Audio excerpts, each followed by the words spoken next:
ബസിൽ ലൈംഗിക അതിക്രമം നടത്തിയെന്ന ആരോപണത്തിന് പിന്നാലെ കോഴിക്കോട് ഗോവിന്ദപുരം സ്വദേശി ദീപക് ആത്മഹത്യ ചെയ്ത സംഭവത്തിൽ പ്രതി ഷംജിദ മുസ്തഫ അറസ്റ്റിൽ.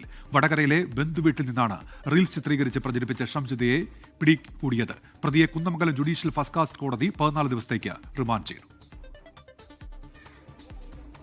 ആത്മഹത്യാ പ്രേരണ കുറ്റം ചുമത്തി കേസെടുത്തതിന് പിന്നാലെ ഒളിവിൽ പോയ സോഷ്യൽ മീഡിയ ഇൻഫ്ലുവൻസർ ഷിംജിദ മുസ്തഫയെ വടകരയിലെ ബന്ധുവീട്ടിൽ നിന്നാണ് അന്വേഷണ സംഘം പിടികൂടിയത്.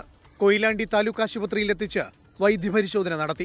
മുഖം മറച്ച് സ്വകാര്യ വാഹനത്തിൽ എത്തിച്ചായിരുന്നു വൈദ്യപരിശോധന. പിന്നീട് Kunnamangalam judicial first class magistrate കോടതിയിൽ ഹാജരാക്കി. പോലീസ് വാഹനത്തിലാണ് പ്രതിയെ കോടതിയിൽ എത്തിച്ചത്. 14 ദിവസത്തേക്ക് റിമാൻഡ് ചെയ്ത പ്രതിയെ മഞ്ചേരി വനിതാ സബ് ജയിലിലേക്ക് മാറ്റി. 2 ദിവസത്തിനകം ജാമ്യാപേക്ഷ സമർപ്പിക്കുമെന്ന് പ്രതിഭാഗം അഭിഭാഷകൻ വ്യക്തമാക്കി. ഷിംജിദ അറസ്റ്റിലായതിൽ സന്തോഷമുണ്ടെന്നും പ്രതിക്ക് കടുത്ത ശിക്ഷ ഉറപ്പാക്കണമെന്നും ദീപകിന്റെ കുടുംബം ആവശ്യപ്പെട്ടു.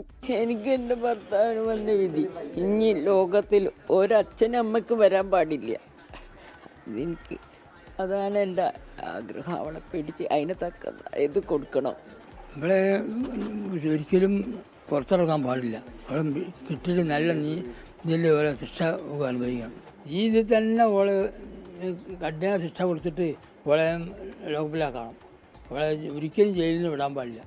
പ്രതിക്ക് പോലീസ് വഴിവിട്ട സഹായങ്ങൾ നൽകുന്നു എന്നാരോപിച്ച് BJP പ്രവർത്തകർ കോഴിക്കോട് മെഡിക്കൽ കോളേജ് പോലീസ് സ്റ്റേഷന് മുന്നിൽ പ്രതിഷേധിച്ചു. ഒരു തെറ്റും ചെയ്യാത്ത ഒരാളെ കൊലക്ക് കൊടുത്ത കൊലയാളിയെ തുടക്കം മുതൽ FIR രജിസ്റ്റർ ചെയ്യുന്നത് മുതൽ സംരക്ഷിക്കാനുള്ള പരിശ്രമമുണ്ട്. പ്രതിയെ കസ്റ്റഡിയിൽ വാങ്ങി വിശദമായ തെളിവെടുപ്പ് നടത്താനാണ് അന്വേഷണ സംഘത്തിന്റെ തീരുമാനം. 24 കോഴിക്കോട്. ലോകത്തെവിടെയായാലും ഏത് സമയത്തും 24 വാർത്തകളും ഓഗ്മെന്റഡ് റിയാലിറ്റി പാക്കേജുകളും എക്സ്പ്ലെയിനറുകളും വിശദമായി കാണാൻ ഞങ്ങളുടെ YouTube ചാനൽ നിങ്ങൾക്ക് സബ്സ്ക്രൈബ് ചെയ്യാം.